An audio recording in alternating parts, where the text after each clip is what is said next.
Welcome back to the No Regard podcast. I'm Nathan Bleakley. I'm Marcelo Lucha. Does feel good to be back, doesn't it? So Marcelo? good to be back, man.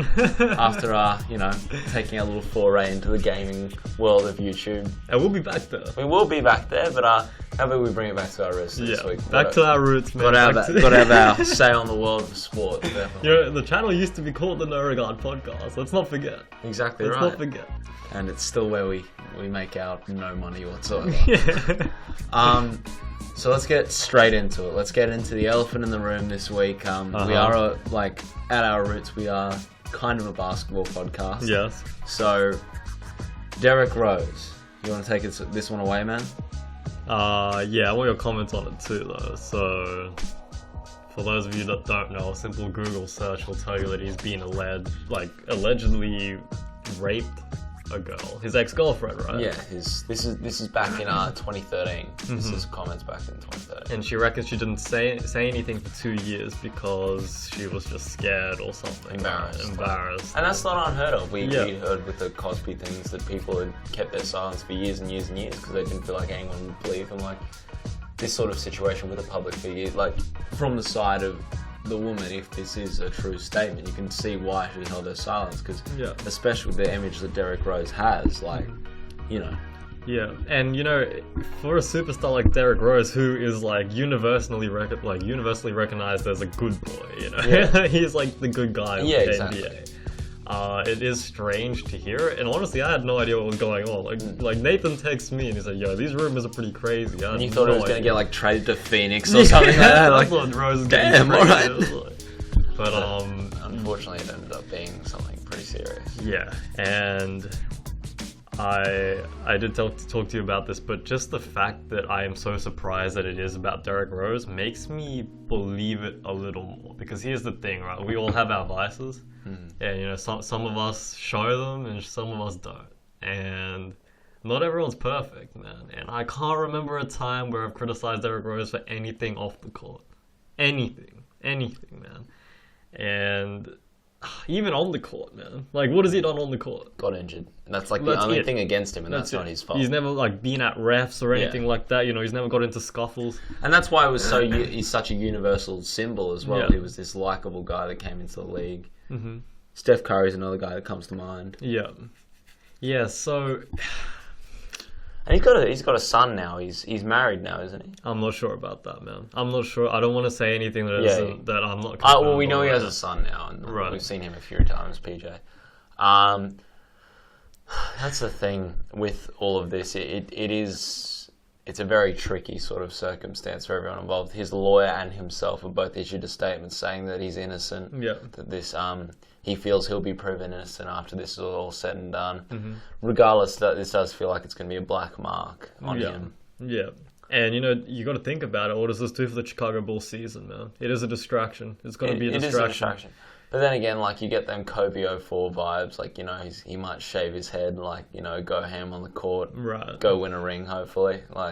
Yeah, I mean, you never know how people will bounce back from something like this. And Derrick Rose never really had this kind of scrutiny before. So, look, all the best to the innocent party in this circumstance. Whichever one it is. Because we have seen athletes get taken advantage of before. Exactly, but we've also seen athletes, especially in sports like the NFL, that sort of stuff, that do take advantage of their powerful position. So, whichever, we just hope justice is served, whichever way that does go. Yeah. And our thoughts are going out to all the people who are adversely affected by this situation at the moment. So we just hope justice is served and the right circumstance comes out. Yeah. Let's get on to some more lighthearted NBA stuff. Let's get on to the actual. This is a bit too heavy. I'm sure we got over it, man. We do like our rap here at the No Regard podcast. Hell yeah, man. Biggie, greatest of all time. So we were looking on power rankings of NBA rappers. Mm-hmm. Damian Lillard has to be up top, right? I don't know. Shumpert might have some sneaky verses. But we have just heard that in a Portland club, Damian Lillard, aka Dame Dollar, Dame Dollar, everybody, has dropped his first live performance in public. And look, we got to watch this. We haven't seen this yet. We're going to watch it now. We're going to have it on an overlay right here on the video. So let's watch and enjoy, guys.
Okay.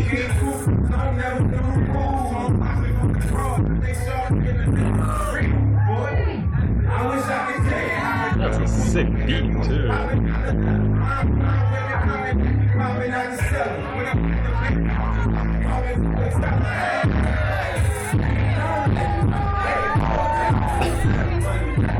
Damn, man, I want to see some more Dame Dollar. I think we paid out the nickname 2 seconds ago. I'm getting around it. Alright, so our first review of Dame Dollar. He can rap. He's alright. Oh, shit, alright, Damian Lillard. Yo, you gotta remember though, that is important, so everyone will get it right. Exactly. Got that hometown advantage. Yeah. But overall, can you see what he does? Because I really liked him with the freestyle a few months ago. Right, yeah. I want to see some Dame Dollar go off and shot. That's what I want to see. NBA rap battle. Next, like, Portland v Cleveland match. Fuck yeah, man. That'd be a good pre-game entertainment, man. That'd be nice, dude. I'll get around that. So we might move it back to Australia for a bit. Alright. So we've got the AFL this week. So last night we had, we are recording this on a Saturday morning.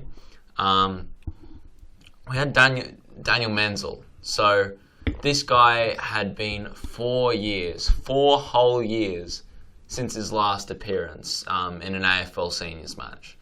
The dude's had 4 knee reconstructions.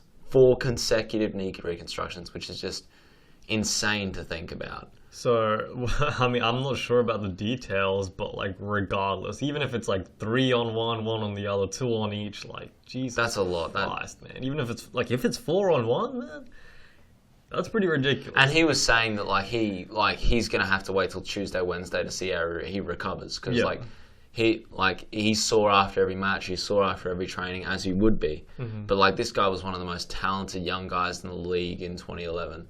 And it's clear last night's performance, his comeback match, was for a player who's had 4 years off from the seniors.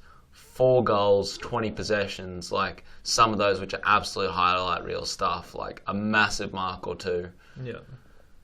It was a big match, man. Like I'm very impressed with what I saw, and like, look, this guy, if he, like, we're praying like he actually, gets through the rest of this season, has a full preseason.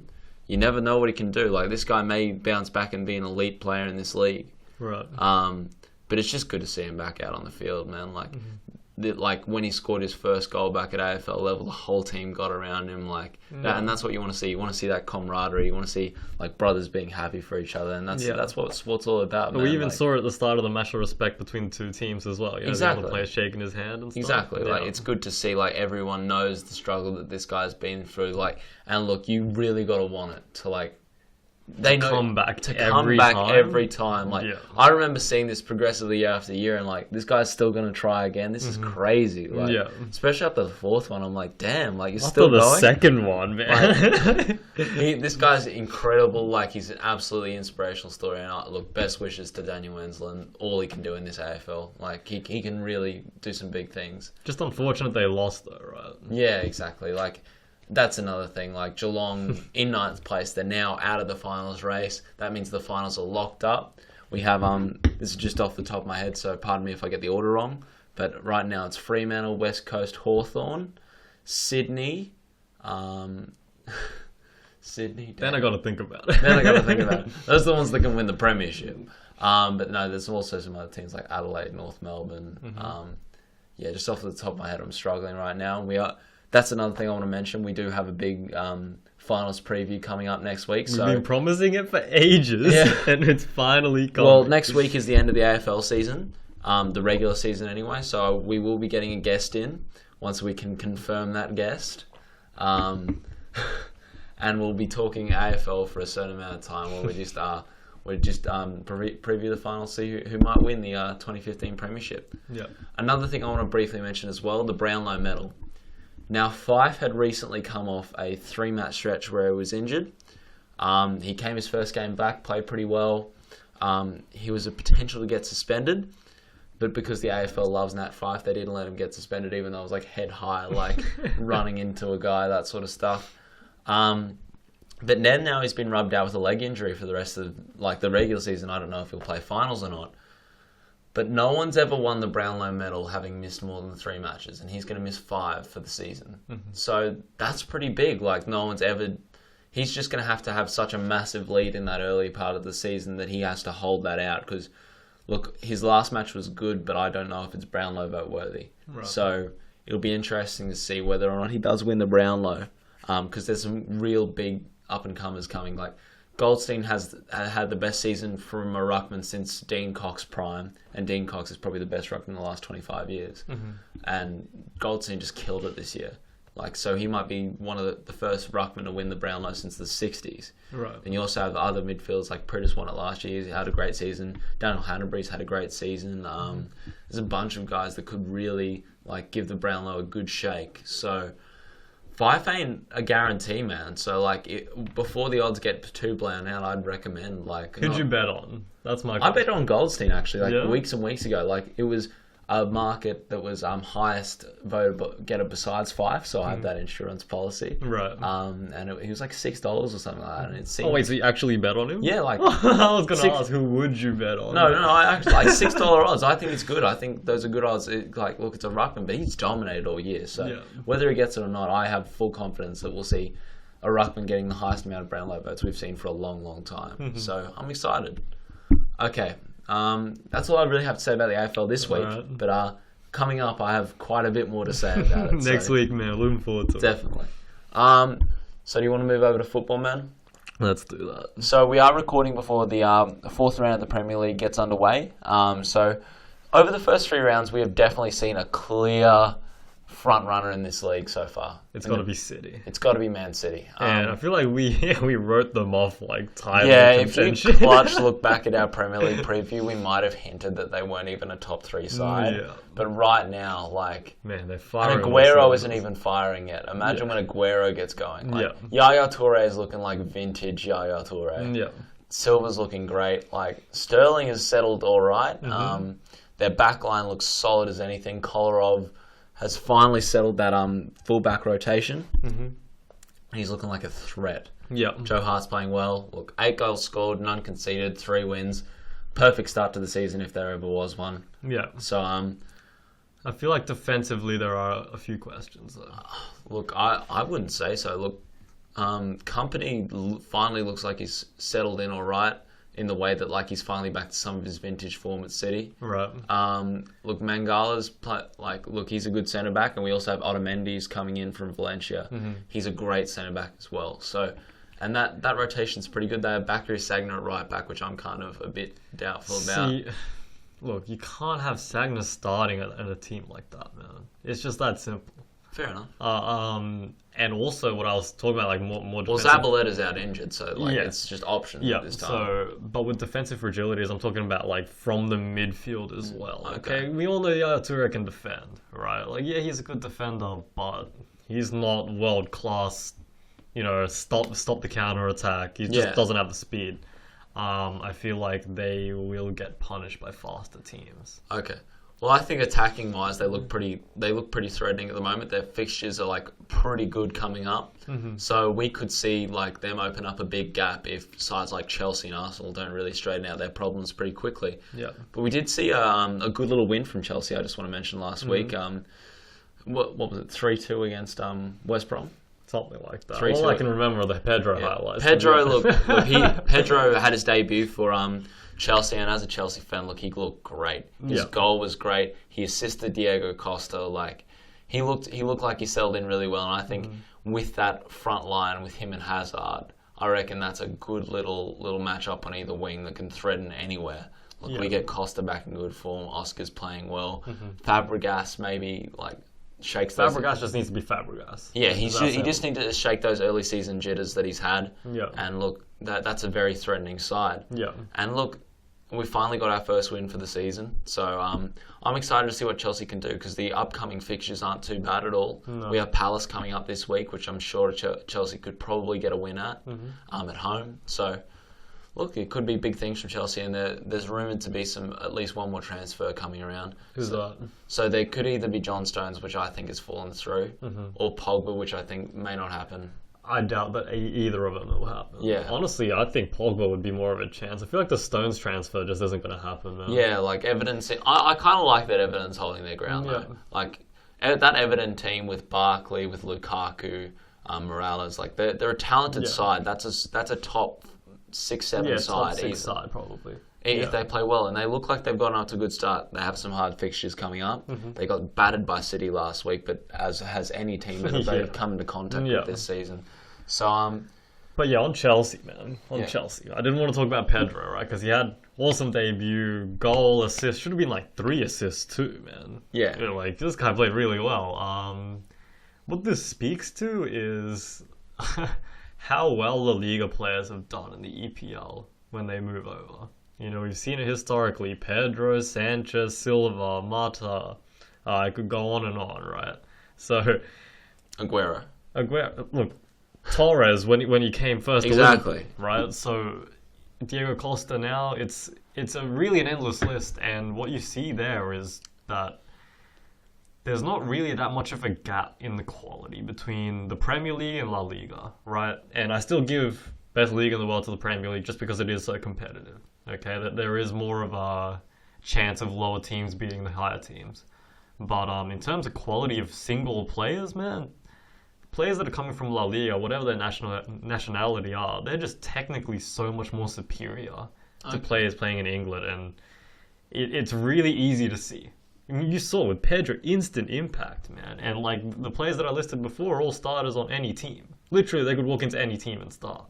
So, I'm done with people saying, La Liga players aren't going to make it in the EPL. People that say that, Messi couldn't do what he does in the EPL. Yeah, but people who talk like that are... No, I know. But they did have some kind of a point because they'd speak to the physicality of the EPL and how La Liga doesn't have that.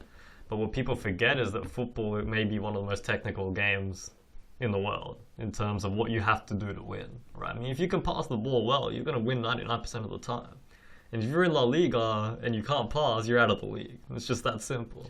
So, and look, you'd be able to speak to that. Adding 10 pounds is maybe a little bit easier than improving to an absolute elite standard of ball control and passing. Exactly. And I remember this quote from Pep Guardiola. He always looks at the technique of a footballer before he looks at their physicality or anything like that. Because the other stuff can be developed, but more easily than just natural ability with the football, everything like that. Yeah, you give a pro 6 months in the gym and he's putting on 10, 15 pounds of muscle, so that's not a problem. But I'm not sure if you could give some EPL players 2 years on a football pitch and they'd be able to pass as well as Spanish. Exactly, and we've actually seen it goes the other way where it's actually harder to make the transition from the EPL to La Liga. We've seen a lot of times where English players just can't adjust to the Spanish league. We've seen guys like Woodgate when he made his transfer to Real Madrid, that just worked out absolutely horribly. Right. You see other guys Beckham was fine at but he wasn't great. He wasn't great, and you'd feel like Gareth Bale, he was more of a force in the EPL. And I think you see that Sanchez is more of a force in the EPL. Pedro's looking great in the EPL. Yeah. And you're looking at these guys that are coming from Barcelona, from Real Madrid, from Atletico Madrid. Yeah. You're seeing how good they are at EPL level. Yeah. So maybe the overall quality of the Spanish league, when you look maybe at the bottom 10 compared to the bottom 10 of the Premier League, yes, the Premier League is probably better in that aspect. But you look at these very elite sides when they send their maybe not their stars over, but their solid squad players over. They're literally bench players, though. Like some of these guys are bench players. Like Yeah. Costa wasn't starting until a year before he went to Chelsea, and obviously Sanchez and Pedro struggled to get time off the bench Yeah. in Barcelona, but they come into the Premier League and they're stars. Yeah. So it's interesting to see that like those big sides, it maybe speaks to the depth and quality, and like you look at the Champions League and how often Barca and Real Madrid get to the semis, get to the final, and how much Premier League teams get knocked out earlier on in this tournament, and you see that like the depth and quality between the top sides is maybe bigger than we actually suspect. Yeah, that's a good point. Because I feel like if you put Barcelona, Real Madrid, and Atletico into the EPL, you just replace like some shitty teams. I feel like they would definitely all make top 5. Oh yeah, definitely. I feel like Atletico Madrid even would probably make top 5, if not top 6. And that's with the likes of Chelsea, City, Liverpool, United. And it'll be interesting to see in the Champions League this year. I always like watching Atletico Madrid because they always put up a good fight against anyone. And they have, in my opinion, a top 3 manager in the world, in Diego Simeone. Oh my god, that guy's awesome. Yeah. That guy is awesome, man. He is awesome. Like everything about him is just sick. Look, I just want to quickly talk about some of the transfer rumours as well that's spinning around. Okay. So, De Gea, do you think he will go to Real Madrid this year? No.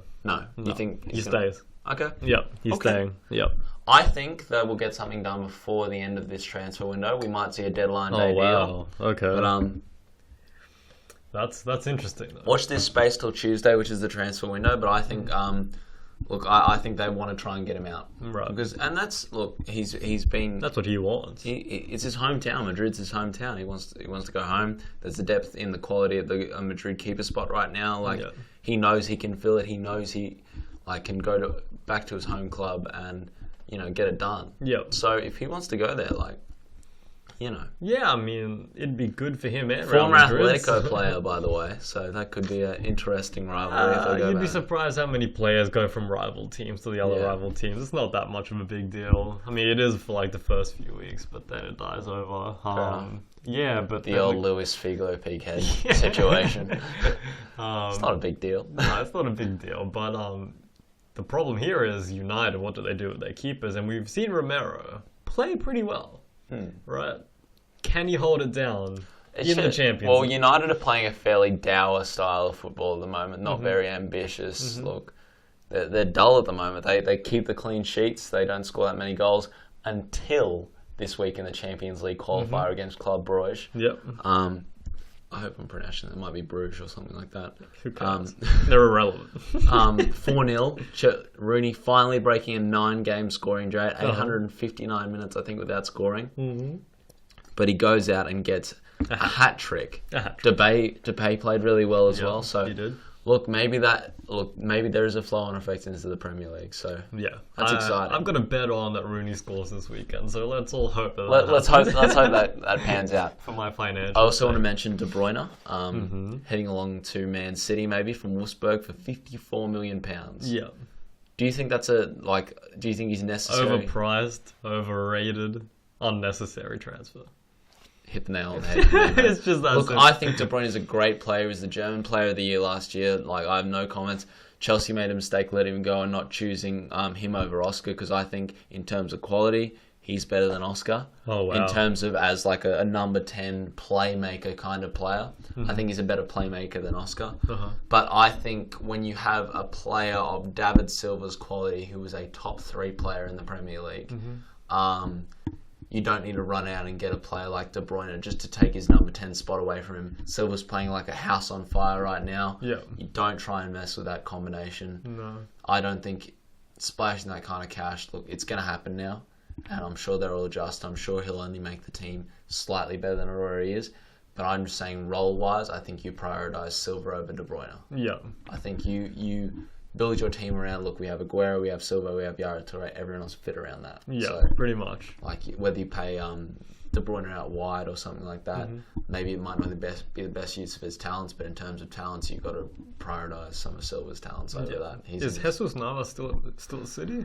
I can't confirm that. I'm so sorry. I know he's not starting. Yeah.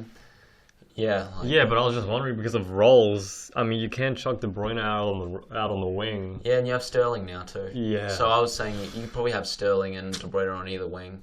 See, I feel like that's just not a good move, man. Because you talked about Silva and the rotation. You can't fuck with that, man. Like, you're winning games. You want. Look, at the end of the day, you got the best striker in the Premier League. Mm-hmm. You've got maybe on his day the best centre back in the Premier League in company. Maybe, or even the best centre. Like, in terms of just stars, Man City stacked. Might be the best midfielder in the world in Yaya Toure. When he's on form in the world, Yaya Toure can fuck with anyone. He can bang with all of them, man. It's just that I'll say 2013, 2014, Yaya Toure. Yes, that's a completely valid statement. Well, I have to see a bit more of a sample size this season to say he's back in full. Okay, who else will be up there, though? Off the top of my head. Yeah, it's off the top of our heads. I'd probably say David Silva's probably a better midfielder than Yaya Toure at the moment. Okay. And if we're talking attacking like players on the wings that are midfielders as well, you got to talk about Hazard. You got to talk about Sanchez. I'm talking more people like controllers, like central, like box Iniesta, to box. Yeah, Silva, Pogba. No, not Yaya Toure. No, not yet. I don't think he's put in enough work yet, as you said. Iniesta, as you said. I don't know, man. See, this is what I'm saying. Like, they're in the conversation. So you have to really go team by team, and think about it.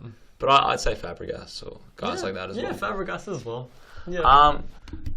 Look, there is one more transfer I want to talk about real quick. Look, Stoke on the down low. Have picked up a crazy good midfielder in Xherdan Shaqiri. Like, this guy didn't really take off at Bayern. He kind of had an average sort of loan spell at Inter, but like. Probably say average is a bit over. Don't want to overrate it. Overestimating it, man. Look, he has some real good chances, like, to succeed in Stoke. He's a guy that really sort of, like you watch guys in the league and they're slightly above the competition of everyone around him. Shaqiri has the potential at his best to be one of those guys. So this is a place where he can really get his career back on track. Maybe, man. Maybe. I mean, we hope so, right? Definitely. Because this is a chance to do it against some of the biggest teams in the world. I mean, what if he goes off, scores a couple of goals against Chelsea?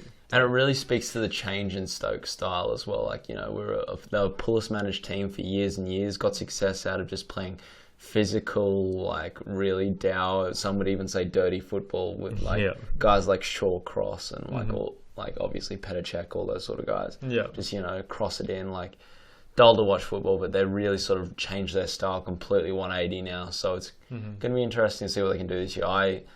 They're not going to... Maybe, I don't see them breaking top 8, top 10 or anything like that, but they're going to be an interesting team to watch. Yeah. They'll get some really interesting wins, I think, against sides that don't expect it. Okay. So, we talk about... big matches of football. Yes. We talk about the biggest in the world. Yes. You can't look further than the Champions League. It's the Champions League. It's the biggest footballing event each year. And look, we're excited. Yeah. We're 100% excited. Does the draw just happen 2 days ago or yesterday? Yeah, just yesterday actually. So as we have to definitely react to what we've seen. Yeah. Look, we'll go through the groups. We'll give you our reactions to each group and the placings we think they're going to arrive in each time. Yeah. So let's have a peek at Group A, man. Okay, so we're starting off with Paris, Real Madrid, Shakhtar Donetsk, and Malmo. Look, PSG, I'm excited because they did do some great transfer business this year in picking up a slightly disgruntled Angel Di Maria. Disgruntled? I think I'm really underemphasizing all these things today. Yeah, I think you are. But look, they obviously have one of the best strikers in the world still, even at 34 in big Zlatan. They also have Cavani. They have all the usual suspects of the PSG team. Yeah. So they're always going to be a threat in the Champions League, as we saw last year with their quarterfinals appearance. I'm excited to see what they can do this year, especially with the added midfield, destroyer presence of Angel Di Maria. Yeah, look, and when Di Maria's on form, he could arguably be the third best player in the world. We saw what he did at Real Madrid, and even for Argentina, the guy is a beast. So if he can turn it on to even be half of what he was on form, you can really see PSG going a bit further than historically they have. And that's the thing they've always lacked, is like a real great creative presence in the midfield that can also be on the attacking side. They tried it with Pastore, his Argentine. Sucks. He's just overrated. Exactly. They I think they paid about the same amount for Pastore probably like 5 years ago. So yeah, it's ridiculous. Exactly. Pastore is a joke. So damn, Jesus. So then we also talk about a team like Real Madrid. Yeah. A team that will I don't know what to say about them, though. They will be perennially going through to past the group stage in the Champions League. Yeah. Not much else to say. Look, Shakhtar Donetsk. Look, they're a great team. They're a great production of talent. We've seen guys like Willian, Fernandinho come into the Premier League and be successes. So look, they're a great team. They have gotten past the group stage before, but I don't think in this group this year they're going to be a real good chance of doing that. And then you talk about a team like Malmo. Shout out to our friend Adam Chappell. Shout out to Chappell. His Swedish club. Also, Zlatan Ibrahimovic's home team. That's where he started. Right. So it's going to be fun watching Zlatan coming home, but it's also going to be, I think, a bit of a baptism by fire. Look, they did give teams like... They were in a pretty bad group of death last year with Atletico Madrid. But I honestly don't see them getting past teams like Real Madrid and PSG. No, but you got to give them props because they did go through the qualifying. Look, they got it in the that's all you really want a team like Malmo. They're in the group stage. It's a great season. That's a great success already. Look, for me, okay, so we got to rank them, right? Who's gone first? I can't really go past like a team like Real Madrid with the depth of talent pool that they have in the Champions League experience. They also have. I see them going first, getting it done, so they have an easier matchup in the group of 16. I've got PSG going first. So that means Real Madrid will go up against a number one from another group. And that can make it tough in the round of 16. Yeah. That could be a Chelsea. That could be that could be any sort of team. Yeah. You just don't know. Yeah. But it'll be interesting. I'm excited to see what happens. Yeah, I mean, I've got Shakhtar third and Malmo fourth. I would rank those bottom teams the same way. Yeah. Like, look, they're gonna be some entertaining matches. Maybe they'll grab a draw, maybe even a win. But I don't see, I don't see them doing enough. No, it's not going to be enough, man. It's not going to be enough. It's as simple as that, man. Some teams and some groups you just get on. That's fair enough.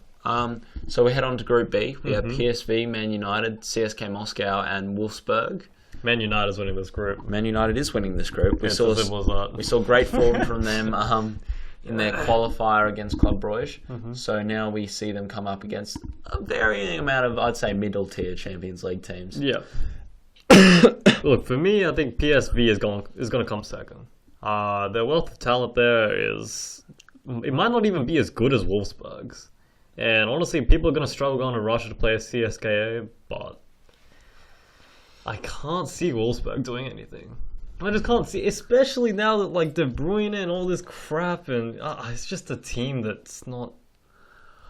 I think there's a few players on that team that will quietly get the job done. I don't see them getting. I don't see whatever team comes out of this group, besides Man United, won't make it past the round of 16. I think that's a guarantee. Look, PSV is a great production facility for talent. CSK Moscow, especially as you mentioned at home in Russia, can give teams some problems, but.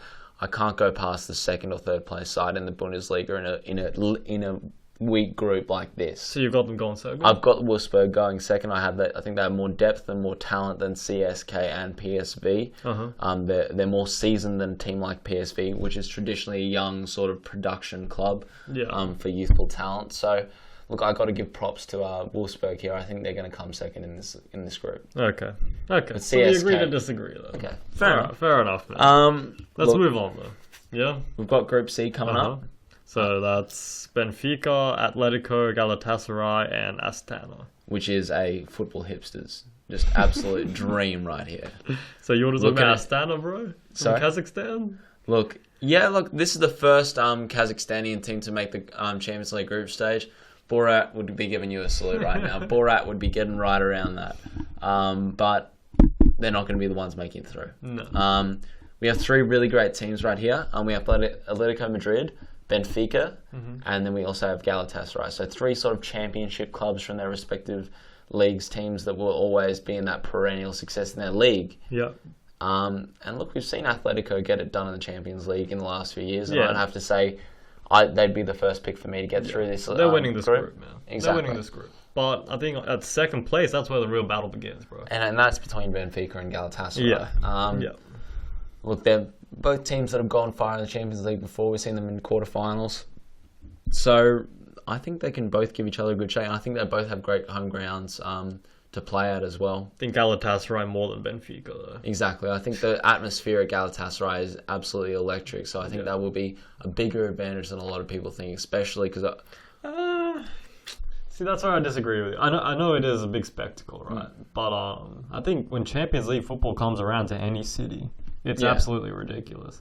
I mean, I'm not sure if you saw the Valencia parade that they had just for the start of the season, the season opener. You can pretty much triple that crowd for Champions League. Yeah. Especially in teams like these that aren't historically winning a Champions League. Yeah, like they just get around the group stage, so they love it. Yeah. But who is your second pick? Benfica. And I feel like it's not even like that much of a battle, to be honest. Okay. I think they do beat out Galatasaray. I personally think Galatasaray will get through. Like they have the quality in Wesley Sneijder. They have a great backline. So I think at home they're going to be able to scrape those draws, scrape those wins that get you the points that slightly push you over the line. Right. Whereas I can see Benfica maybe slipping some points when they're going to sides like Atletico Madrid or possibly Galatasaray as well. Right.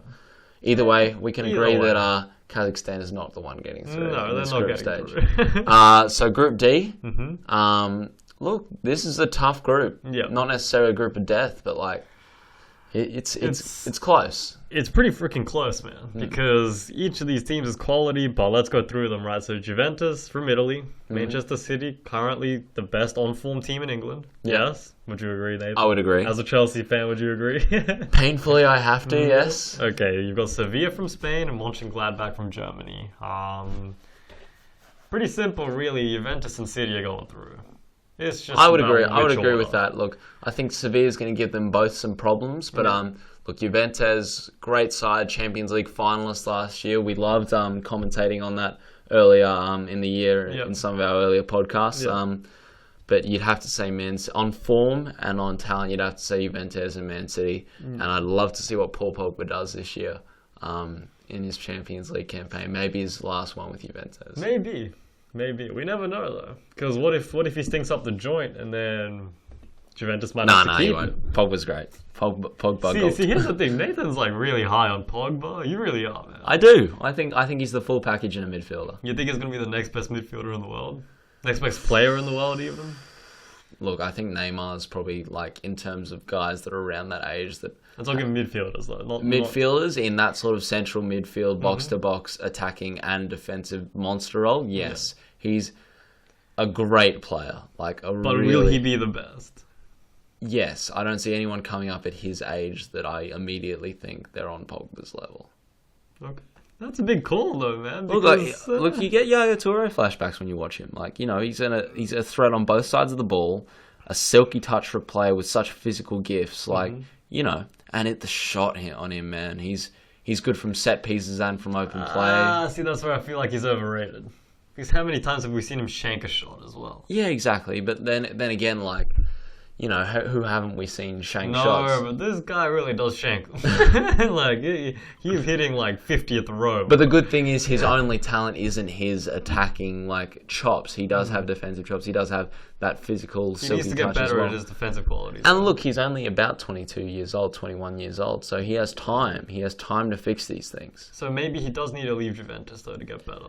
Maybe, but maybe he needs another year at Juventus with a bit more of, like, he has a bit more pressure on him in the midfield role. He doesn't have Pirlo or Vidal to take away that role. Maybe he takes up that Vidal role as a midfield destroyer this year. Look, for me, one of two things is going to happen. He's either going to be a beast, right, in that new midfield, because he is going to control it. Yeah. Or he's just going to get exposed, because it's like Vidal was cleaning up, right, and Pirlo was controlling. So now the question is, can Pogba do any of those two things? And we haven't really seen that from him yet. If I had to put my money on him, I would probably say he is going to get exposed. Okay. He is going to get exposed this season, but having said all that, I still have Juventus going first in this group. Okay. Look, let's move on to Group E, because we are saying Juventus and Man City will get through. Yes. Barcelona, Leverkusen, Roma, and Bate. Look, Easy win. Easy money, bro. Show me the money right now, man. Ah, yes, the traditional humility of a Barca fan.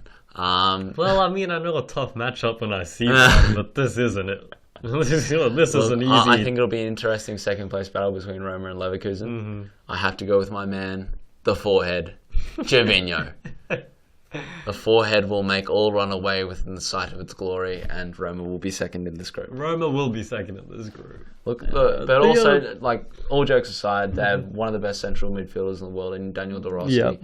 A great legend and captain in Totti. Not sure how great he is now, but like, yeah. In terms of greatness and how he inspires the team.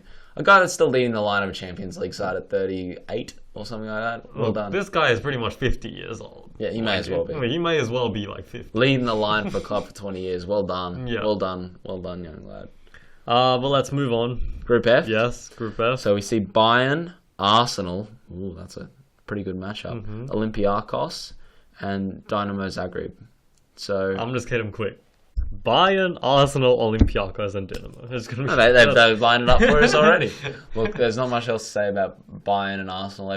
We comment on these teams quite a lot. Bayern's a powerhouse, one of the best three teams in the world, and their great success in the Champions League is almost constant. So you'd have to say Bayern's coming out as first. Bayern's coming out. Arsenal's going to make it out and go out in the round of 16. Look, it's tradition. We've got to accept that. Look, I feel like Arsenal could struggle, though, because we've seen them struggle with teams like Olympiacos in the past. Exactly. It's going to be about having that consistent... They can't go beat Bayern one week and then lose to Olympiacos. No, they're not going to beat Bayern.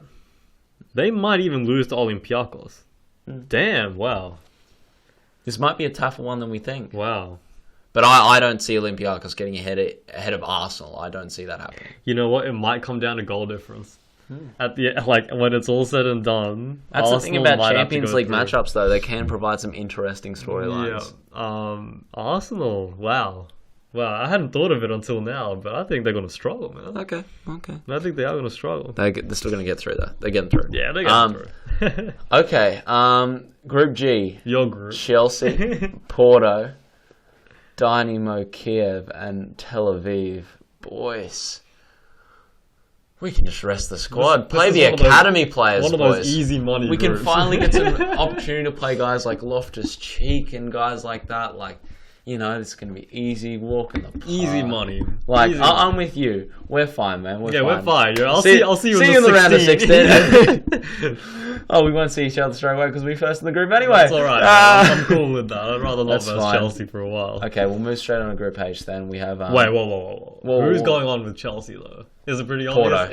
It's Porto. Okay. Look, this is probably the most stark difference between the top two and the bottom two. Yeah. There's no chance. Yeah. Although, Dynamo Kiev, they're an okay team, man. Again, going to Russia, Russian teams, you never know, man. Chelsea might draw.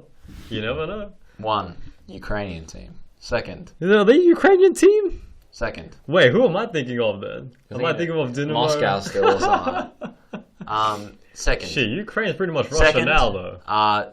See in the round of 16. Chelsea's fine. So Group H, Zenit, Valencia, Lyon, and God Ghent. knows who else, man. Ghent. Yeah, From Belarus, man. Boys, nah. This is actually the top three, and this is actually like once again football hipsters' wet dream. Valencia's going through.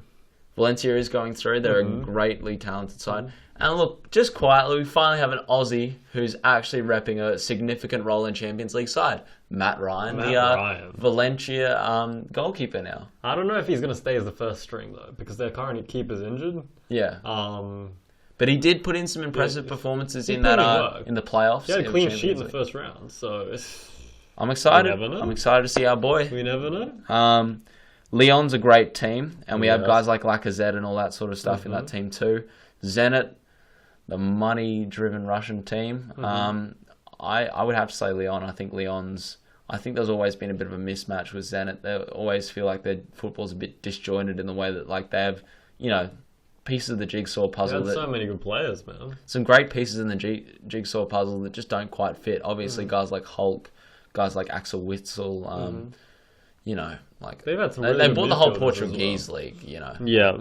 I'd have to say I'd see Lyon going through in this one. I think Zenit will provide some tough matches, especially when teams have to travel to Russia. But I have to see Zenit going through, man. Okay. I reckon Zenit goes through. I can Lyon's... see it. Come on, man. Come on. Get back to the Benzema days and then I can talk to you. Back when Juninho was smashing Valdez, bro. Okay.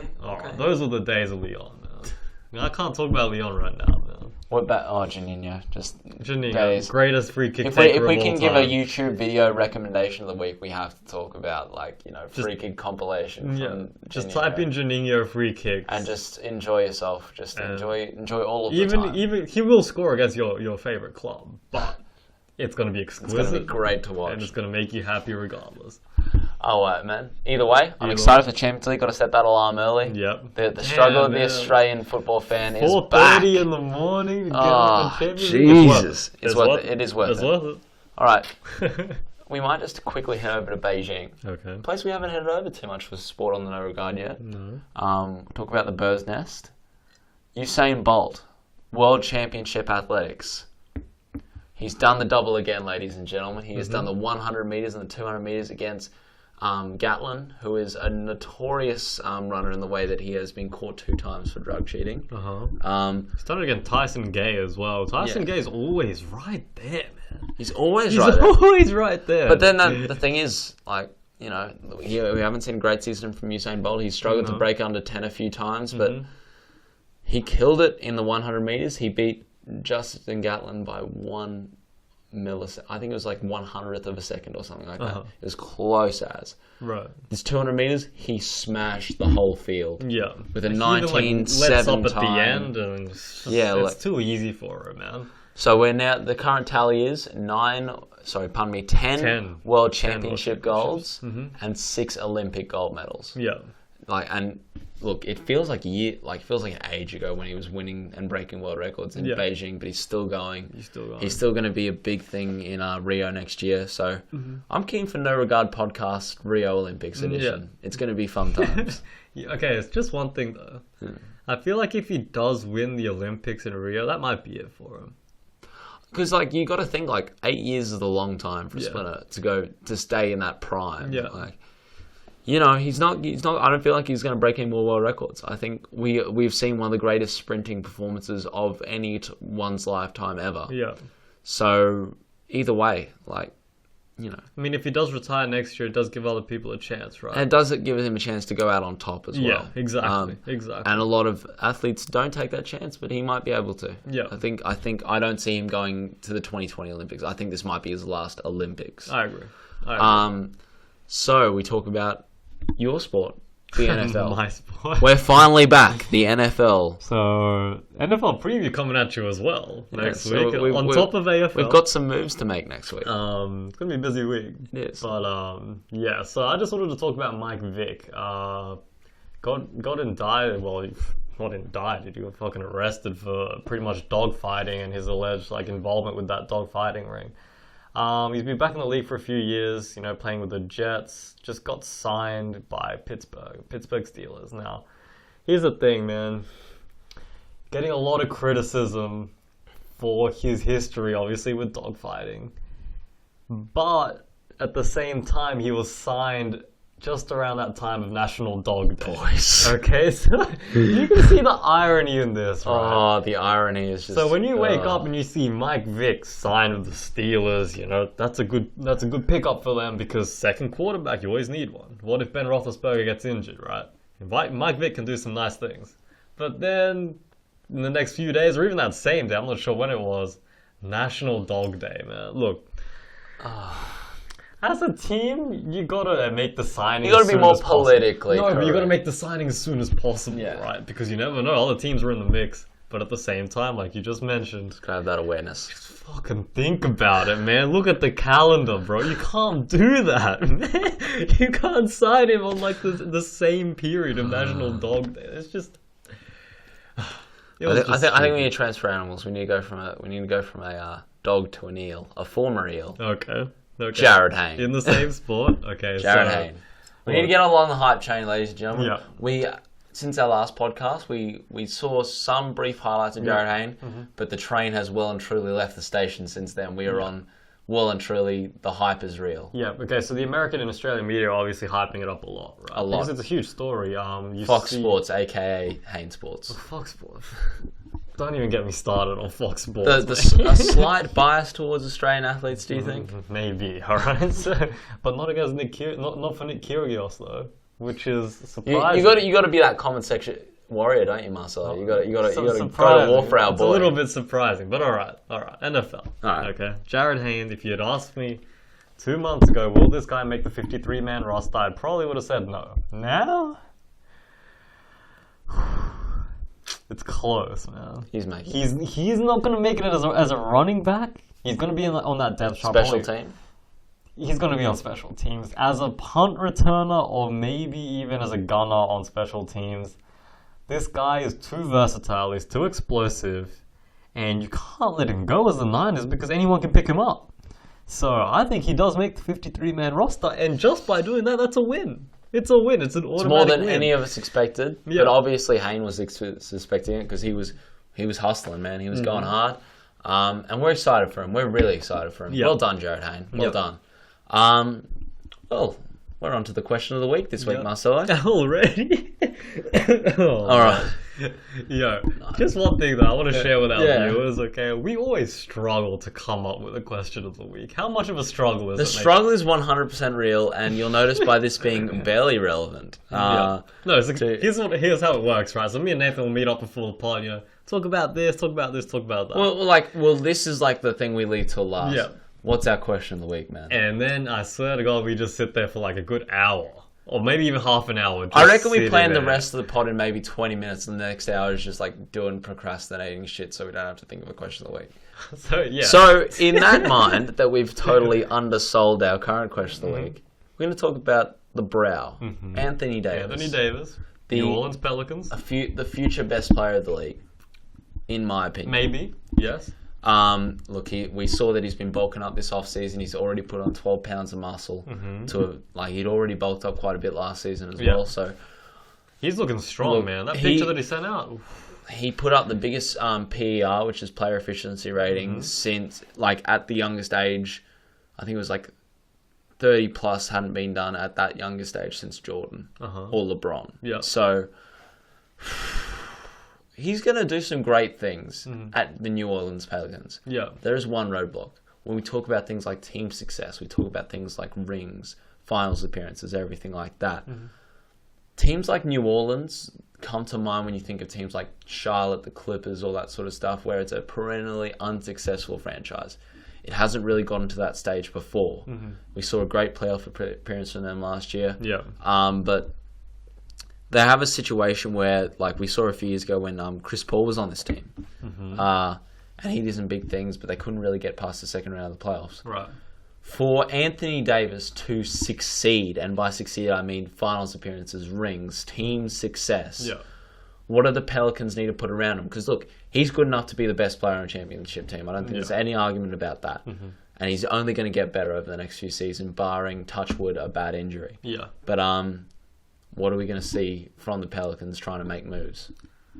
What are we going to see and what we should see might be two different questions. Okay, so for me, what we should see is them surrounding him with three-point shooters. And I'm not talking about Rashard Lewis or some trash three-point shooter that can't do anything, but I'm talking about actual players that can play on the wing and can defend. I'm talking players maybe like a Danny Green. You know what I mean? So can defend, can shoot as well, right? Maybe not lights out, but he can be okay. So I feel like you need to surround Anthony Davis with wing players that are multi-dimensional on the floor. And I think you also need a genuine because the best player for Anthony Davis on the floor is without a doubt power forward. Yes. So you need a center with him. Yes. Not only a great defensive shot blocker to pair him with, one that is offensively capable to a degree. Obviously, you don't need it too much when you have Davis on the team. But you also need one that can pass out to those three-point shooters, one that can get it to Davis when he needs it. They have signed Omer Asik for another 5 years. And look, I think at his best, Omer Asik is that guy. Yeah. I can see him at his best, though. At his best. Yeah. At his best, I can see him as a fifth starter on a really, really good team. It's those first three starters, man, I'm worried about. Look, we did see a lot of last season without Drew Holiday, and we're going to see him back next season. he's a former All-Star, but he would need to get back to that level for me to say he's the point guard you want on the floor with Anthony Davis. They might even need something better. I think they need an upgrade at point guard. Yeah. That's what I think. And not only that, I think shooting guard, as you mentioned, a guy like Danny Green or something like that. Currently, they have Eric Gordon, overpaid, overrated. Yeah. Not who Anthony Davis needs to be paired with. I really like Tyreek Evans, though. I think he's a good starter. I think we saw some great form from him last season, especially when he was holding it down at point guard when Drew was out. I think it's not a traditional free agency destination, but look, the Brow heats up. The Brow really puts in an MVP season, which I think we're going to see him as the MVP of the league within the next 2-3 years. Look, Cleveland is not a destination you want to be at. You don't go holidaying in Cleveland. But look, it attracted Kevin Love. But LeBron James is there. Yeah, exactly. And I think Anthony Davis may be that kind of player. Look, he looks like a likable enough guy, where he does want to work with the teammate. He does really want success. Alvin Gentry was a huge signing. I think that was the biggest step they've made towards further team success. A more attacking style of play, something that can get the best out of Anthony Davis. Right. It's putting the places around Gentry, their coach, and Davis, their best player, that's going to decide whether or not they can get all the way to further playoff success. I see them making the playoffs next year, even this far out. Maybe. I see. Look, it's too tough. OKC's come back in, but Portland's going back out. It's too tough, though. It's too tough. I can't call it this early. Not this early, man. But look, the Pelicans need to do something to win a championship, in my opinion. That's getting at least one more all-star caliber player and getting a few, as you said, three-point shooters around him. Because when I did say three-point shooters, I didn't mean like starting players like that, but great role players. And they've attempted that with Jimmy Fredette, but Jimmy Fredette just didn't plan out. Look, his whole career hasn't planned out. Let's just be honest. So it's been a whitewash. Been a bit rough. Yeah. Let's get on to our and ones, man. Okay. You want to go first? I do. I want to do my usually easy and one. There's a new Last Dinosaurs album this week. It's called Wellness. Get around it. Good little band there. I saw them at Splendor. They're a good little Brisbane rock band. So get around them. I like watching them play. Okay. Good. Is that all? Yes. That's all I have to do for my and one. An extensive and one from Nathan. Mine's not even too in depth. I just wanted to talk about Luke Pratt. Brisbane Roar, we love him, right? Yeah. He played at Rochdale, so he's homegrown. There's rumors going around that he wants to leave on an international level. Honestly, I know this is my one, but when I get your queries, what do you think about that? Okay, the rumors are also that I'd read as well that Brisbane Roar didn't pay super. No, okay. So that's a whole different argument and a whole different discussion. I'm saying for him, his career, what do you think? Should he go abroad and play in England and maybe a second division? I don't know about England. Look, there's players that can play in England, and then there's players. I'm talking second, third division, not Premier League. Maybe like a Belgian team or something like that. Maybe he needs to go to a league like that. Go to Belgium. Look, he's a very good player. Think we're gonna see another even less good repeat of a Rogic or a Rojas or something like that. Where we'll see guys go to these leagues and they just can't get time. See, A-League, look, we love the A-League. It's come a long way in the last 10 years, but look, the young guys in that league are not on a level where they can break through yet. We're seeing it with guys like Matt Ryan. This is maybe the biggest chance we've seen in a while. But usually outfield players from the Premier League just aren't on the same level. Right, and look, I agree with you. I think for me, Bratton's overrated, and all my Brisbane Roar fans are probably gonna We've seen him get some clutch goals. Yeah, but Brisbane Roar fans love him, and I love him too. But he is an overrated player, man. He's overrated. He's not one of the best midfielders in the A-League. It's just that simple. And for me, I think bring back Partaloo. I miss you, Partaloo. I think this would be a mistake career-wise for him. Now, let's get into what you were talking about, right? So the Backery Group obviously owns Brisbane Roar in financial trouble, and they're going to think about keeping us. They wanted to sell us before. They're going to keep us. Obviously, they haven't paid superannuation to pretty much all the Brisbane Roar stars. Not just the players, the coaches, the staff. From just even a company standpoint, that's dodgy as well. Yeah, that's dodgy as hell. So I don't even know what I'm trying to say, but I just wanted to get that across to you guys because it is a problem, and Brisbane Roar does need to sort it out because this is the biggest club in Australia in terms of winning. Exactly right. Like, we won so much. We're a winning team. There's posters up on the wall, like Raw Champions 2014. Like, we love this team, and it's sad to see them go pretty much under. Exactly. And if they continue the way they're going, it's not going to be good times. But if we can find someone or like something that can bring us back, we'll be fine. Exactly. We'll be fine. We'll just have to see how we go, man. Yeah, we'll have to see. Anyway, it was good doing the pod again this week, man. It's good to be back. It's good to be back. Alright. Yeah, so, remember when we said we'd do this weekly? Hey man, but we have given weekly, semi-weekly content. Anyway, guys, we'll give you something in the coming weeks as well. We have some big things lined up for next week, so get around that. Make sure you like, subscribe, get around us in any form of media you can. But anyway, I've been Nathan Bleakley. I'm Marcelo Lucha. And this is the No Regard Podcast. Thanks, guys.